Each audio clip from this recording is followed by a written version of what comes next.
Salut à toi cher humain et bienvenue sur Gaming News Planet. Aujourd'hui 4 news.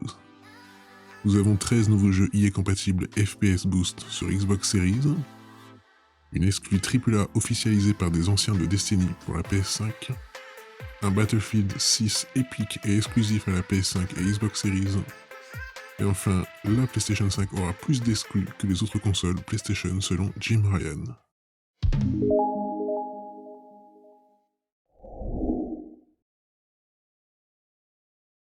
Donc on se retrouve sur Jeux Vidéo Live. À compter de maintenant, une fournée de jeux EA offerts dans le Xbox Game Pass Ultimate passe en 120 ou 60 FPS sur les deux consoles nouvelle génération de Microsoft. Après les productions Bethesda, EA s'amuse avec le FPS Boost de Microsoft pour augmenter le framerate de 13 jeux, dont plusieurs Battlefield, Titanfall et Plants vs Zombies, sur Xbox Series X et Xbox Series S. Contrairement aux presque 60 FPS de la dernière fois, nous avons ici 12 titres qui sont jouables en 120 FPS et un petit récalcitrant Sea of Solitude qui est à 60 FPS avec cette fonctionnalité. On vous rappelle que si vous ne possédez pas les softs de la liste, ils sont compris dans l'EA Play, qui se trouve lui-même dans le Xbox Game Pass Ultimate, les poupées russes des abonnements jeux vidéo. On se retrouve sur jeuxvideo.com, Sony Interactive Entertainment et Fireworks Studios officialisent aujourd'hui leur partenariat pour la publication d'une toute nouvelle franchise multijoueur AAA, en exclusivité sur PS5. Cela fait maintenant 2 ans que les équipes de PlayStation et de Fireworks Studios travaillent ensemble. Au sein de ce jeune studio, on trouve des vétérans de l'industrie. Le chef Tony Hsu, ancien directeur général de Destiny, le directeur du jeu Ryan Ellis, précédemment directeur créatif chez Bungie, ainsi que la productrice exécutive Elena Sigman, ex-Bungie, Irrational Games et Harmonix. La structure fait plus particulièrement partie d'un collectif de studios, baptisé Probably Monster et présenté comme tel. Ni éditeur ni développeur, nous sommes une famille de studios qui crée et lance des jeux AAA originaux en privilégiant la culture humaine. Pour son premier jeu, Fireworks mise sur une expérience multijoueur originale de calibre AAA. Pour l'heure, pas plus de détails. Dans les colonnes de PlayStation Blog, Tony Hsu fait d'abord les présentations. Notre équipe a l'habitude de concevoir des expériences multijoueurs inoubliables. Ryan Ellis, notre directeur des jeux, était également directeur créatif sur Destiny. Elena Sigman, notre productrice exécutive, était productrice sur Guitar Hero 2, BioShock Infinite et de nombreux contenus pour Destiny. Notre talentueuse équipe a participé à la naissance de franchises emblématiques, comme Mass Effect et Apex Legends. Si on ajoute ma propre expérience et mes disons milliers d'heures de jeu sur Call of Duty et Destiny, nous avons été en mesure de concevoir centaines des meilleures expériences vidéoludiques de la décennie. Et nous avons adoré ça. Aujourd'hui, nous sommes ravis d'annoncer un partenariat avec Sony Interactive Entertainment pour notre nouveau jeu original en multijoueur. L'opportunité de créer de nouveaux univers et d'inspirer encore plus de moments incroyables aux joueurs du monde entier, et la flamme qui anime notre équipe. L'équipe PlayStation qui aime et respecte profondément les jeux offre l'une des meilleures expertises au monde pour concrétiser les idées les plus folles. Toujours en cours de développement, ce prochain jeu nécessite encore beaucoup de travail et attendra donc un peu avant de se dévoiler. Sony s'ouvre à de nouvelles licences. On le croyait fermement cantonné à ses valeurs sûres et pourtant Sony semble prêt à s'ouvrir à de nouvelles licences. Rappelons qu'il s'agit ici du deuxième studio AAA tout juste bâti avec lequel PlayStation s'est associé en un peu plus d'un mois. En mars, la firme annonçait travailler aux côtés de Haven, la nouvelle équipe de Jed Raymond. Le responsable de PlayStation Studio, Herman Hulst, indique aux journalistes de Game Industry: je vois cela comme un partenariat stratégique qui va nous permettre de continuer à évoluer et à explorer de nouveaux territoires. Je crois que la vision ambitieuse de Fireworks pour son jeu multijoueur original va nous apporter quelque chose de vraiment frais et de passionnant. Et d'ajouter, je pense que les jeux que nous faisons sont aussi distincts et diversifiés qu'ils peuvent l'être. De Sackboy à Astrobot en passant par Dreams et ce genre de jeux auxquels vous faites référence comme The Last of Us Partie 2 et Ghost of Tsushima. Et vous pouvez être sûr que nous continuons à créer ces jeux car ils sont le cœur et l'âme de ce que nous faisons ici dans les studios PlayStation. Mais en même temps, nous sommes tout aussi déterminés à créer ces expériences de qualité qu'à expérimenter et à trouver de nouvelles idées. De son côté, Ryan Ellis, directeur de jeu, estime qu'un habitué des productions narratives solo comme Sony constituera un partenaire idéal pour raconter de nouvelles histoires à travers le multijoueur. Le multijoueur est une machine à histoire infinie. Il produit ces moments et ces souvenirs qui restent gravés dans nos mémoires. C'est pour cela que nous l'aimons. Et cela illustre également pourquoi nous aimons ce partenariat. Sony est un partenaire incroyable qui croit vraiment en ce que nous faisons et qui nous donne les moyens de transformer nos plus grandes ambitions en les meilleures expériences possibles. Il est difficile de demander mieux que cela. De nouveau sur Jeux Vidéo Live, un Battlefield 6 épique et exclusive à la PS5 et Xbox Series. Le Battlefield de 2021 sera grandiose selon EA et profitera de la puissance des consoles et PC nouvelle génération, laissant croire à l'abandon de la PS4 et de la Xbox One. Un jeu mobile est également dans les tuyaux l'année d'après.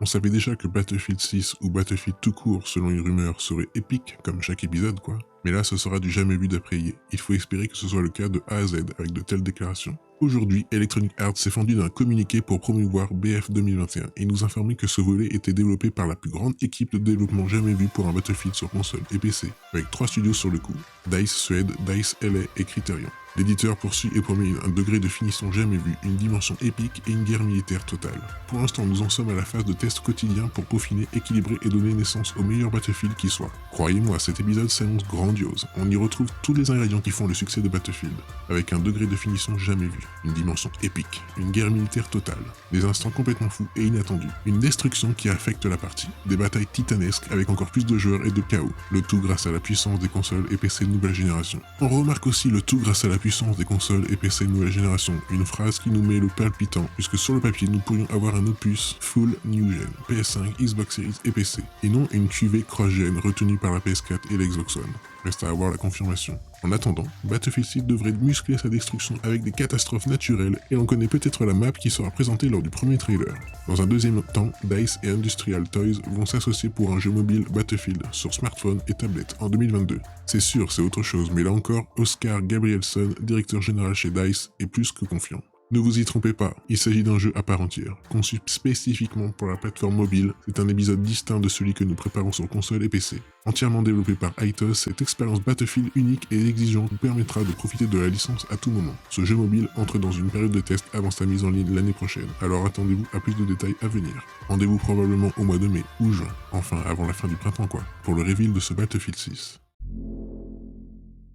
Et enfin, de nouveau sur jeuxvideo.com, la PS5 aura plus d'exclus que les autres consoles PlayStation selon Jim Ryan. Jim Ryan, patron chez Sony Interactive Entertainment, affirme que la PS5 profitera d'un catalogue d'exclusivité plus fourni que celui de ses prédécesseurs, des propos rapportés par VGC. Au cours d'un entretien accordé aux journalistes de Nikkei, le président de Sony Interactive Entertainment, Jim Ryan, confie que l'entreprise a investi discrètement mais régulièrement dans des productions first party afin d'offrir à la PS5 plus de jeux dédiés que jamais, avant de préciser également que de nouvelles opportunités de fusion et d'acquisition pourraient être adoptées à l'avenir, dans l'optique de renforcer le développement interne de l'éditeur. Nous avons investi discrètement mais régulièrement dans les jeux de haute qualité pour PlayStation, et nous ferons en sorte que la génération PS5 ait plus de logiciels dédiés que jamais. Nous nous sommes engagés à plusieurs reprises dans des fusions et acquisitions, notamment avec Insomniac Games aux États-Unis. Nous n'excluons pas cette option à l'avenir. Un mois plus tôt, le PDG promettait aussi parallèlement aux journalistes de GQ que la boîte japonaise allait porter toute une série de jeux PlayStation sur PC, en commençant par le portage de Days Gone au mois de mai.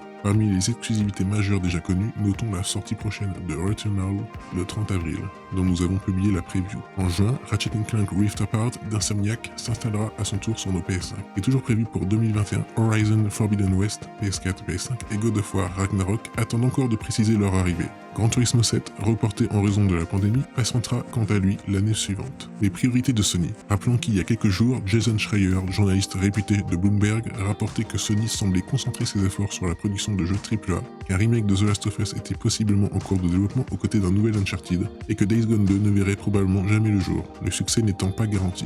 Pour Sony, chaque génération est une question de survie. Ils n'ont jamais été richissimes et doivent donc être malins. Je pense que les fans doivent comprendre ça, expliquait notamment Jeff Ross, le réalisateur de Days Gone. Pour l'heure, Naughty Dog semble ainsi faire partie des plans principaux de la firme. Selon Matthew Canterman, analyste chez Bloomberg Intelligence, le studio représente indéniablement un nom plus vendeur que d'autres. L'avantage concurrentiel de Sony a toujours été le contenu exclusif par rapport à Microsoft, et plus de nouveaux jeux ainsi que des remakes de titres classiques d'une équipe aussi historique peuvent aider à soutenir la demande pour la PS5. En parallèle, bien que les locaux de Japan Studio, Astrobot, Ape Escape, The Last Guardian subissent une importante restructuration ainsi qu'une flopée de départ, Ryan affirme que Sony reste aujourd'hui engagé sur le marché japonais. Il est important pour nous de fournir des jeux qui correspondent à la communauté de joueurs japonais, et la PS5 a inclus beaucoup de jeux de développeurs japonais depuis ses débuts. Et d'ajouter, nous continuerons à renforcer nos liens avec les développeurs japonais et à sortir du contenu PS5 qui correspond au marché japonais. Et voilà, c'est la fin de cette vidéo, j'espère qu'elle vous aura plu. Si c'est le cas, n'oublie pas de mettre un like, de t'abonner, d'activer la petite cloche et de me suivre sur Twitter. Et moi je te dis à la prochaine, cher humain.